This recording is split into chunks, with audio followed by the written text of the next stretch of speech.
예, 우리 하나님 말씀 찾도록 하겠습니다. 요한복음 14장 14절. 우리 함께 읽겠습니다. 내 이름으로 무엇이든지 내게 구하면 내가 행하리라. 아멘. 저는 예배를 드릴 때마다 또 찬양을 하거나 또 우리 함께 기도할 때에 제가 늘 붙잡고 기도하는 말씀 성구가 있습니다. 시편 107편 9절. 시편 107편 9절에 보니까 사모하는 영혼이 나오죠. 또 보니까 두 번째로 줄인 영혼이 나옵니다. 제가 줄인 영혼, 제 성경책에는 줄인 영혼에 밑줄 그었습니다. 별표 쳐놨습니다. 별 5개입니다. 줄인 영혼, 이게 뭘까요? 굶주린 영혼. 나는 금방 은혜 받았는데요, 더 받고 싶어요. 집에 가기가 싫어요. 더 은혜 받고 싶고 더 말씀 받고 싶고, 그게 바로 줄인 영혼입니다. 더 예배 드리고 싶고 더 찬양하고 싶고 더 기도하고 싶고. 제가 중고등부 시절에 그랬거든요. 그래서 제가요, 은혜가 너무 고파가지고 은혜가 너무 굶주려서 줄인 영혼이 되니까 교회 사찰을 봤어요. 제가 충만히 딱 그 나이 때에 교회 사찰을 보기 시작했어. 그리고 교회에서 잠을 자기 시작했어요. 목사님 집이 어디 있느냐? 교회하고 딱 붙어있는 집이었어. 근데 한 달째 제가 집을 안 갔어요. 바로 옆집입니다. 붙어있는 집입니다. 저 집에 안 갔어요. 왜냐? 교회 있는 게 그렇게 좋아요. 목사님이 일을 시키는데 너무 좋아요. 그렇게 좋은 겁니다. 왜냐? 은혜 받고 싶어가지고. 줄인 영혼이죠. 저는 늘 줄인 영혼이었어요. 찬양하는 게 그렇게 좋아요. 늘 눈물 나고 막 찬양하는데 막 기도가 되어지고. 다른 게 별로 재미가 없어요. 여러분, 제 별명이 뭐죠? 이문세. 제가 학창시절에 이문세였다니까요. 그리고 저는 안 빼고 늘 노래 시키면 나가서 노래 불렀습니다. 이문세 모창 참 잘했습니다. 학교 대학 노래대 나가고 제가요, 이문세 노래 불렀다니까요. 그 정도였습니다. 그런데 그것도 별로 재미가 없어요. 교회 나와서 예배드리고 찬양하고 기도하는 게 그렇게 좋아요. 제가 대학생 때에 새벽 예배를 나오는데 교회 목사님이 저보고 새벽 예배 설교를 하래요. 대학생한테. 왜냐? 제가 늘 교회에 사니까요. 그 일을 시키는 겁니다. 늘 줄인 영혼이 되어서 늘 교회를 떠나지 않았어요. 새끼 밥을 교회에서 사 먹었어요, 저는. 근데 담임 목사님이 그렇게 좋아하시더라니까요. 왜냐? 늘 불러서 심부름 시키는 겁니다. 야, 청소해라. 불 꺼라. 불 켜라. 또 성탄절 되어지면요, 위에 올라가서 전구 좀 달아라. 전구 달다가 떨어져가지고요, 저 지붕이 뚫려가, 본당에 지붕이 뚫려가 떨어졌어요. 근데 그렇게 좋아요. 그래도 집에 안 갔어요. 늘 저희 어머니가 찾아옵니다. 제발 좀 집에 좀 들어오라고. 다시 말하면 제가 한 달째 같은 팬티 입고 제가 그랬다니까요. 그 골방, 저에게 교회에서 방을 하나 줬어요. 골방을. 와, 너무 좋은 겁니다. 교회 있는 게 너무 좋은 거예요. 여러분, 줄인 영혼 돼야 됩니다. 굶주린 영혼 돼야 돼요. 그러면 모든 좋은 것으로 채워주시겠대요. 언제부턴가 우리가 병들었어요. 목사님 설교 왜 이렇게 길어? 아이고, 찬양 짜증나. 저 옛날 찬양 아니야? 아닙니다, 여러분요. 여러분, 줄인 영혼 돼야 돼요. 그럼 모든 좋은 것으로 채워주신대요. 또 제가 붙잡고 늘 기도하는 성구가 있습니다. 히브리서 4장 16절. 때를 따라 돕는 은혜 얻기 위하여서 은혜의 보좌 앞에 담대히 나와야 돼요. 저는 은혜 받기 위해서요, 시마다 분마다 초마다 은혜 받기 위해서 은혜의 보좌 앞에 말씀이 떨어지고 찬양이 불려지고 기도가 되어지고 있는 그 은혜의 자리에, 은혜의 보좌 앞에 때를 따라 돕는 은혜를 얻기 위해서 날마다 은혜를 받아야 돼요. 돕는 은혜를 받아야 돼요. 주님의 그 은혜를 받아야 돼요. 은혜 안 받으면 못 살아요. 그래서 저는 늘 왔어요. 그래서 담대하게 나왔습니다. 혹시 여러분 신앙생활 할 때 핍박이 오나요? 혼자 예수 믿고 있나요? 담대히 나오셔야 돼요. 여러분 은혜 받는 자리에 담대히 나오셔야 돼요. 여러분 돕는 은혜를 얻기 위해서. 여러분 그런 마음을 가지고 오늘 말씀 드리셔야 됩니다. 자, 오늘 제목입니다. 구원의 길 30번째입니다. 오늘 제목은 성령 역사. 오늘 요한복음 14장 14절을 가지고 여러분에게 말씀을 전달하겠습니다. 자, 첫 번째 1번 구원의 길. 여러분 저도 나름대로 매주마다 고민합니다. 구원의 길을 어떻게 전달하지? 그러한 중에 오늘 이 그림이 또 나왔습니다. 작품이 나온 겁니다. 이 그림 보세요. 너무 표현을 잘했잖아 제가 봐도요 놀랬습니다. 이거 보세요. 무거운 짐을 짊어지고 있는 상태입니다. 지금 사람들이 무거운 짐을 짊어지고 살아가고 있어요. 무거운 짐을 짊어졌는데 마태복음 11장 28절 수고하고 무거운 짐을 짊어졌는데 내려놓는 방법을 몰라요. 이게 짊어지는 겁니다. 그 무거운 짐이 뭐냐? 근본 문제. 모든 사람은 근본 문제를 짊어지고 있어요. 근본 문제가 뭐냐? 마귀 문제, 죄 문제, 하나님 떠난 문제예요. 그 세 가지 문제 근본 문제. 모든 문제의 원인이 되는 그 세 가지 문제 근본 문제. 근본 문제의 결과로 찾아온 6가지 상태. 6가지 그 저주. 6가지 그 재앙. 여러분 잘 알잖아요. 영, 우, 정, 육, 내, 후. 영적 문제, 우상 숭배, 정신 문제, 육신 문제, 내세 문제, 후손 문제. 이 무거운 짐을 짊어지고 끙끙거리면서요. 사람들이 가는 것입니다. 그 무거운 짐을 짊어지고 사람들이 틀린 길을 걸어가요. 왜냐? 구원의 길을 모르니까. 사는 길을 모르니까. 행복한 그 길을 모르니까. 그 고통에서 빠져나오는 그 길을 모르니까 틀린 길, 그 길이 뭐냐? 불행입니다. 불행의 길로 가는 것입니다. 이 사람들은 보세요. 종교의 길을 걸어가요. 종교. 사도행전 4장 12절에 보니까 다른 이로서는 구원을 얻을 수 없나니 천하 인간 중에는 구원을 얻을 만한 이름이 없어요.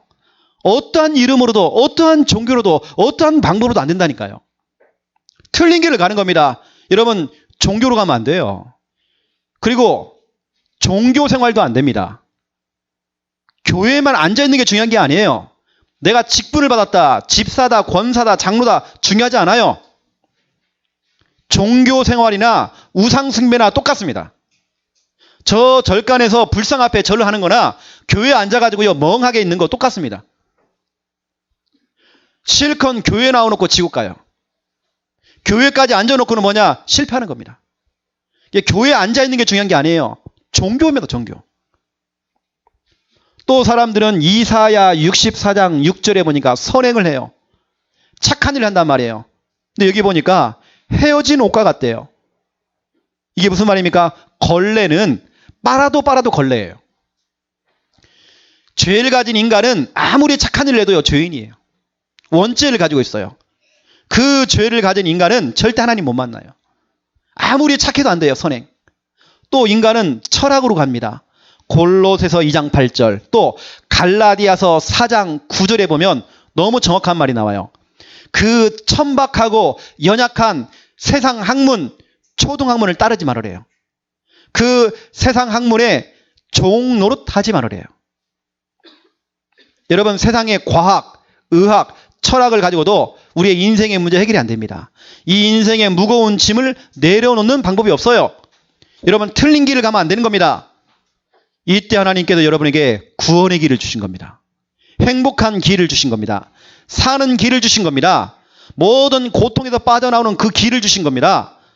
그 길 보세요. 그 길이 뭐냐? 바로 마태복음 1장 21절 예수. 우리를 구원할 자 예수라라. 여러분 이 고통에서 무거운 짐에서 건져내시는 분, 그분이 바로 그 이름이 바로 예수입니다. 그분이 하시는 일이 뭐냐? 마태복음 16장 16절 주는 그리스도시요 살아계신 하나님의 아들이시니다. 바로 그분이 바로 그리스도. 여러분 바로 예수 그리스도가 아니고서는 근본 문제와 그 6가지 상태, 그 문제, 저주, 재앙, 그 무거운 짐을 내려놓을 수가 없어요. 그러니까 여러분, 유일한 구원의 길은 예수 그리스도. 바로 그 길은 결국엔 행복입니다. 그러니까 여러분 너무 길을 잘 탄 거예요. 틀린 길은 그 길은요, 가면 갈수록 손해입니다. 돌아와야 돼요. 처음부터 여러분 방향을 잘 잡아야 돼요.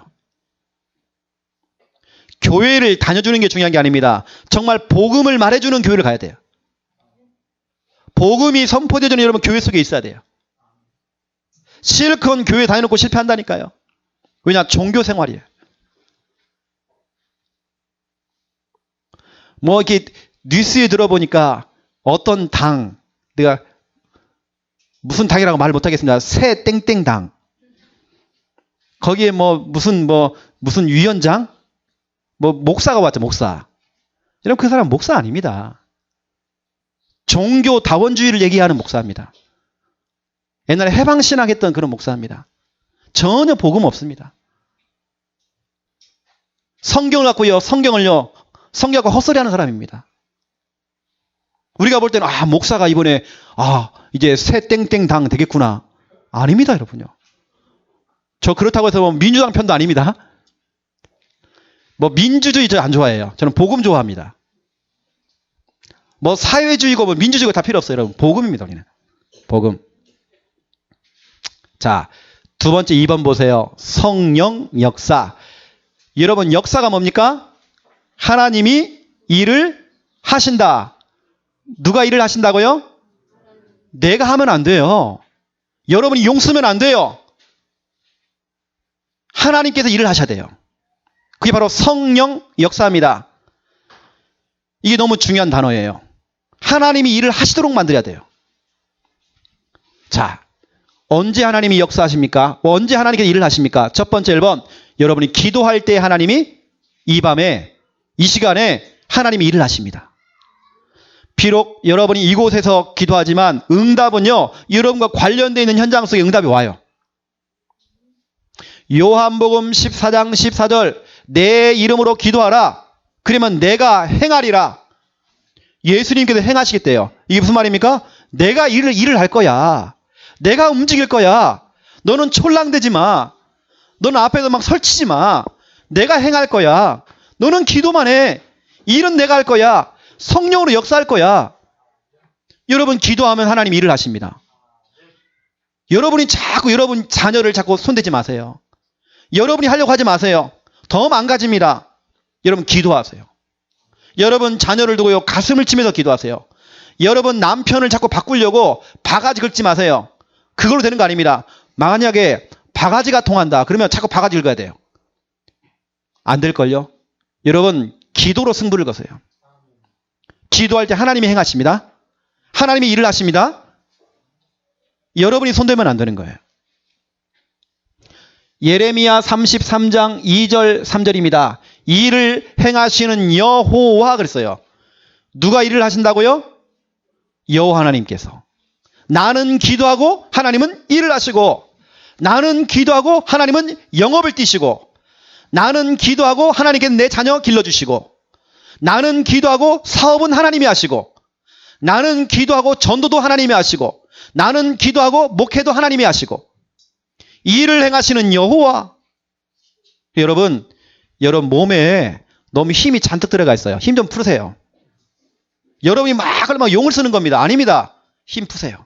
하나님 주님께 맡깁니다. 주님께서 하세요. 여러분이 기도하면 하나님 행하십니다. 너는 내게 부르짖으라. 내가 크고 은밀한 일을 네게 보일 것이다. 네가 생각한 것 그 이상의 응답을 줄 것이다. 너는 기도해. 일을 행하는 하나님께서 일을 할 거야. 여러분 이 밤에 하나님 일을 하도록 만들어야 됩니다. 여러분이 설치지 마세요. 여러분이 촐랑대지 마세요. 여러분이 자꾸 하려고 하지 마세요. 기도하세요. 우리 창녕 함께하는 교회 우리 성도님들은 기도하시는 분들, 하나님이 일을 하도록. 저는 지금까지 교회 개척에서 지금까지 하나님께서 일을 하도록 만들었습니다. 제가 한 게 없어요. 하나님이 다 하셨어요. 오히려 저는 부끄러운 것뿐이에요. 저는 너무 연약해요. 제가 한 게 하나도 없어요. 하나님이 다 하셨어요. 빌립보서 2장 13절을 보세요. 너희 안에서 행하시는 이 하나님. 내가 행하는 거 아닙니다. 우리 속에 오셔가지고요. 우리 속에서 행하시는 분이 하나님이시대요. 그의 깊으신 뜻을 이루신대요. 여러분 속에 계시면서 여러분 안에서 행하시는 분이 바로 하나님이십니다. 여러분 그 사실을 인정하셔야 돼요. 그래, 내가 하는 거 아니구나. 힘 좀 풀자. 내가 힘이 너무 잔뜩 들어갔다. 그리고 너무 복잡한 생각, 자꾸 내가 하려고 하니까 복잡하다는 생각이. 이 생각도 내 마음도 다 내려놓자. 내 계획도 다 내려놓자. 하나님이 행하시도록 놔두자. 예레미야 30장 20절을 보세요. 우리 가운데 역사하시는 하나님. 역사하시는 그분이 바로 하나님이시대요. 여러분 가운데 일을 하시는 분이 바로 하나님. 여러분이 생각하는 것보다 더 능하게 역사하실 하나님. 여러분이 기도하고 간구하고 생각하는 것보다 더 능하게 역사하시는 그 하나님. 여러분이 하나님의 은혜는요, 너무 풍성하십니다. 여러분은 10개를 구했는데 하나님은 100개, 1000개, 10,000개로 주시는 거예요. 여러분이 구하거나 생각하는 것보다 더 능하게 역사하시는 그 하나님. 왜냐? 우리 가운데 역사하고 계셔요. 우리 가운데 일을 하신단 말이에요. 여러분 이 밤에 여러분이 찬양하고 기도하는 이 시간에 하나님 역사하실 겁니다. 여러분 그냥 멍하게 가지 마세요. 여러분 그냥 이 시간 채우고 가지 마세요.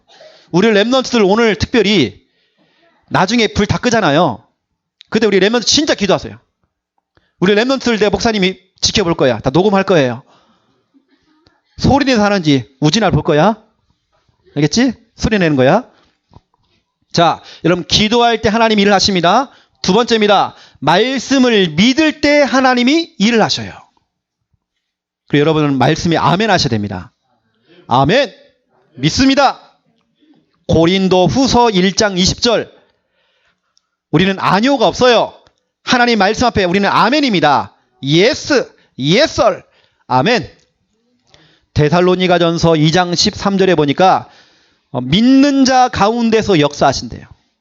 여러분이 믿을 때 역사하는 겁니다. 믿을 때 역사가 일어나는 겁니다. 하나님 말씀이 믿어질 때에, 어느 날 믿어질 때에, 우리 랩런트가요, 어느 날 하나님 말씀이 들려진 겁니다. 그 말씀이 믿어진 겁니다. 믿어지는 그날 하나님 역사하시는 거예요. 우리 랩런트가 그거 체험해야 돼요. 우리 성도님들 한 분 한 분들 체험돼야 됩니다. 우리 저기 계신 우리 이옥순 성도님이 하나님 말씀이 막 들려진다, 믿어진다, 역사 일어납니다. 다시 회복됩니다. 앞으로 내가 볼 때는 한 10년, 20년 더 사실 것 같아요. 믿기만 하면 역사하십니다. 누가복음 5장 5절 6절 보세요. 베드로가 뭐라고 씁니까? 내가 말씀에 의지하여 그물을 던지겠습니다. 여러분 이때 상황이 어떤 상황이었나요? 베드로가 밤새도록 그물을 던졌는데 물고기 한 마리가요 안 잡히는 겁니다. 이 물고기들이 다 어디 수학여행을 갔는지 어디 딴 데 갔는지 물고기 한 마리가 없는 겁니다. 다시 말하면 빈 배 인생, 빈 그물 인생, 빈 지갑 인생. 그물을 던져도 허탕이에요. 늘 허탕 인생. 뭘 해도 안 돼. 일이 안 풀려. 뭐 조금 사업하다 사업이 망해. 늘 빈 그물, 빈 지갑, 빈 배 인생. 늘 텅텅 빈 인생. 하는 일이 안 돼요. 왜냐? 말씀이 없는 겁니다. 복음이 없는 겁니다. 이때 베드로가 말씀을 의지하여 그물을 던진 겁니다. 말씀을 붙잡고 그물을 던진 겁니다. 이때요. 그물을 당기는데 너무 힘든 겁니다. 친구들을 손짓해가지고 같이 와가지고 그물 당긴 겁니다. 너무 많이 잡혀가지고 그물이 찢어졌어요. 빈배 인생, 빈지갑 인생. 이 인생이 가득가득 물고기가 가득 찬 겁니다. 여러분 말씀을 의지하세요. 말씀을 믿을 때 하나님 역사하십니다. 여러분 말씀을 잡고 사업하세요. 말씀을 잡고 여러분 미래를 준비하세요. 말씀을 잡고 출발하세요. 하나님이 가지 말라면 가지 마시고요. 하나님이 가라 하면 가면 되는 겁니다. 그렇죠? 말씀 떨어지지 않으면 여러분 움직이지 마세요. 말씀 떨어지면 움직여야 돼요. 말씀을 의지하여 그물을 던졌더니 가득가득 충만. 여러분 더 이상 여러분의 인생 빈 지갑 인생, 빈 배 인생, 빈 그물 인생 되면 안 돼요. 말씀에 의지하여. 사도행전 27장 22절부터 26절 풍랑이 왔어요. 인생에 큰 풍랑이 찾아온 겁니다. 이때에 그 배에 타고 있는 276명은 벌벌 떨었어요. 인생을 포기했어요. 이젠 죽겠구나. 하지만 한 사람 바울은 여유가 있어요. 다 죽겠다 그러는데 바울만요, 살겠다. 99%의 사람들이요, 아이고 힘들다 죽겠다 포기하자 그러는데 바울은 그렇잖아요. 안심해라. 안심하세요. 내가 어젯밤에 하나님 말씀을 들었습니다. 하나님 말씀에 바울아 두려워하지 말아라. 네가 가이사 앞에 설 것이다. 너와 함께하는 자들 내가 그 사람을 너를 통해 살릴 것이다. 이때 바울이 고백했습니다. 하나님께 내게 말씀하신 그대로 될 줄로 나는 믿는다라고 고백했어요. 여러분, 말씀대로 되어집니다. 말씀대로 조목조목 되어집니다. 내가 그 말씀 그대로 될 줄로 나는 믿는다라고 고백했어요. 믿을 때 역사가 일어난다니까요. 그래서 여러분, 이게 참 중요한 단어입니다. 여러분, 믿는 구석 있나요? 믿는 구석. 여러분, 사람이 믿는 구석이 있어야 하잖아요. 어떤 사람을 딱 보면요, 뭔가 믿는 구석이 있는 것 같아. 쟤만이 믿는 구석이 있어? 우리는 믿는 구석이 있어야 돼요. 우리의 믿는 구석은 하나님입니다. 믿는 구석이 있으니까 무섭지가 않아요. 두렵지가 않아요. 겁이 안 나요. 당황되지 않아요. 원불, 짜불, 원망, 불평, 짜증, 불신앙, 종합 세트잖아, 이게요. 이게 한꺼번에 오잖아, 우리가요. 여러분의 인생에 때로는 하나님께 여러분을 막 흔들어 봅니다. 김집사, 박지사 막 흔들어 봐요. 이때 진짜 믿음 나온다니까요. 오늘 큰 풍랑이 왔습니다. 하나님 막 흔들어 봅니다. 이때 아이고 나 죽겠다. 그러는데 바울은 말씀을 붙잡은 겁니다. 오히려 여유가 있어요. 왜냐? 믿는 구석이 있는 겁니다. 그 믿는 구석이 바로 하나님이 있어요. 그리고 하나님의 말씀. 믿는 구석이 있으니까 흔들림이 없는 겁니다. 오늘부터 여러분의 믿는 구석은 하나님입니다. 여러분의 믿는 구석은 하나님의 말씀이 돼야 됩니다. 그래서 여러분, 주일 강단 말씀은 예고편입니다. 주일날 말씀을 딱 가지고 예고편을 딱 듣고 그 예고편을 가지고 그냥 월, 화, 수, 목, 금, 토를 살아가는 겁니다. 이미 예고편 있잖아요. 믿는 구석 있잖아요. 문제가 오고 시험이 오고 갈등이 오고 어려운 문제가 와도 어떤 환경과 어떤 상황과 어떤 조건 속에 흔들림이 없는 겁니다. 왜냐? 믿는 구석이 있으니까. 그래서 저는 이제는 진짜 겁대가리가 없어요. 얼굴에 철판 깔았어요. 왜냐? 저한테 믿는 구석이 있다니까요. 오늘부터 여러분의 믿는 구석 하나님, 여러분의 믿는 구석 하나님의 말씀, 그렇죠? 그 말씀을 믿을 때 하나님의 역사가 일어나게 돼 있어요. 하나님이 일을 하신단 말이에요. 여러분, 말씀을 믿으시기 바랍니다. 여러분, 기도할 때 말씀을 믿을 때 하나님이 일을 하십니다. 그렇다면 이 밤에 우리 같이 한번 기도하죠. 반주를 좀 해주세요. 오늘 주신 귀한 말씀을 기억하면서 우리 한번 기도하죠. 역사라는 뜻은 하나님이 일을 하신다는 뜻이에요. 언제 일을 하시느냐? 여러분이 기도할 때에, 여러분이 말씀을 믿을 때에 이 밤 하나님 역사하십니다. 하나님, 내가 이 밤에 정말 기도가 되어지기 원합니다. 그냥 기도가 아니면 하나님 깊은 기도가 되어지기 원합니다. 내가 지금 몸이 아픈데 그 몸이 아픈 것을 잊어버릴 만큼 깊은 기도가 되어지기 원합니다. 내가 지금 하나님 복잡합니다. 복잡한 그 현실을 잊을 만큼 깊은 기도가 회복되어지기 원합니다. 하나님, 내가 지금 상황이 너무 어렵습니다. 그 어려운 상황을 잊을 만큼 깊은 기도가 회복되어지기 원합니다. 하나님, 이 밤에 하나님 말씀이 믿어지기 원합니다. 하나님 말씀 믿을 때에 하나님의 역사가, 하나님께서 일을 하시는 것들이 체험될 수 있도록 주여 축복하여 주시옵소서. 우리 함께 귀한 말씀 붙잡고 합심으로 기도하겠습니다. 살아계신 하나님, 참으로 감사를 드립니다. 하나님께서 성령